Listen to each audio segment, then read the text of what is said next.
في كل يوم جمعة الناس بتقرأ سورة الكهف كأنها عادة. لكن سألت نفسك قبل كده ليه بالذات سورة الكهف؟ وليه كل جمعة؟ سورة الكهف مش مجرد تلاوة، دي مراية بتكشف لك انت فين من ربنا. كل قصة فيها ربنا بيحكي فتنة من فتن الحياة، فتنة الدين والمال والعلم وفتنة السلطان. لكن الجميل إن كل فتنة فيها علاجها جوه الصورة نفسها. لما تشوف مثلا أصحاب الكهف تعرف إن الثبات على الدين مش بالسهل. ربنا قال بسم الله الرحمن الرحيم: إنهم فتية آمنوا بربهم وزدناهم هدى. يعني لما اختاروا ربنا اختارهم وزادهم نور وهداية. وهنا بقى المفاجأة، إن كل قصة في سورة الكهف هي انعكاس لفتنة إحنا عايشينها النهاردة.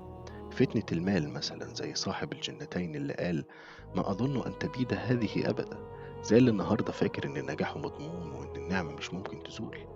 وفي النص بين القصص ربنا بيدي تذكرة بتهز القلب. قال الله تعالى: واصبر نفسك مع الذين يدعون ربهم. الآية دي مش دعوة للصبر بس، دي دعوة لاختيار الصحبة اللي توصلك لربنا مش تبعدك عنه.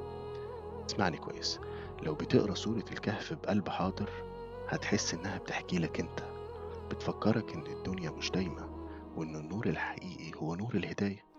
مش صدفة إنها بتتقري كل يوم جمعة، لأن الجمعة تذكرة باليوم اللي هنبعث فيه.